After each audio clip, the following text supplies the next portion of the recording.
দেখুন তাহলে আমার দাদু বাড়ি। এইটা হচ্ছে শোবার ঘর। এবার এইখানে একটা ছোট দরজা, এই সিঁড়ির নিচটায় এখানে 3টে দরজা আছে। এটা খাট, এখন ছবি আছে, একটা একটা কাঠের চেয়ার, টেবিল, ঠাকুর ঘর, শোভা আছে, এখানে একটা টিভি আছে চলে, এইটা বাক্স একটা, ওইখানে জল তোলার মেশিন আছে ওই যে ছোটো মতো। আচ্ছা এইটা হচ্ছে ঠাকুমার ঘর, এখানে সব আছে দেখে নিন। এই যে এবার বাইরেটা দেখুন কেমন, এই যে দেখুন বাইরেটা, ওখানে বাথরুম আছে, বেসিন আছে, এটা হচ্ছে দুয়ার, ওইখানে একটা ঘর আছে, ছাদ আছে, ওইখানে একটা গ্যাস সিলিন্ডার ভাঙা ঘর আছে। এইটা হচ্ছে ফুলতলা হয়।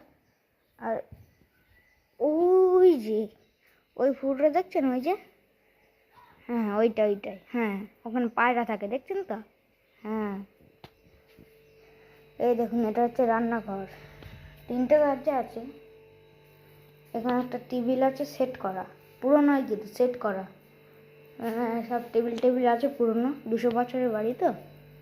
মানে এটা একটা ফ্রিজ চলছে, দেখিয়ে দিই ভিতরে খুলে। এই দেখুন এই যে এখানে ফ্রিজারে মনে হয় কিছু নেই এখন, আর নেই।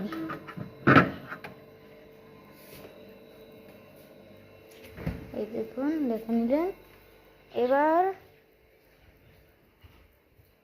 এইখানে একটা দরজা আছে, রান্নাঘরের কি দরজা ঢোকার জন্যে।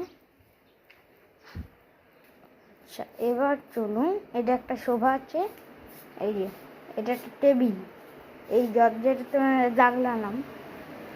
এইটা হচ্ছে ঘর, শোবার ঘর, যেখানে আমরা শুই। 2টো খাট আছে, একটা বড় একটা ছোট, এখানে 2টা শোয়, এখানে দাদু আর আমি শুই।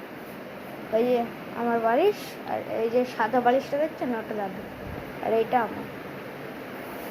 আমার একটা ছোটো গাড়ি ছিল, ভেঙে পড়ে আছে এখন, চাকাটা একটু খুলে গেছে, রডটা চালাই না এখন ওই জন্য। এই দেখুন কেমন লাগলেন বলবেন। আর এটা হচ্ছে পুরোনো আলমারি, এটা 3তলা বাড়ি।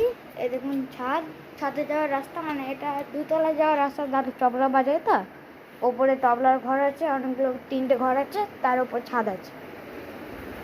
ঠিক আছে, তাহলে লাইক সাবস্ক্রাইব করবেন, ঠিক আছে, কমেন্ট করবেন, ফলো করবেন, থ্যাংক ইউ।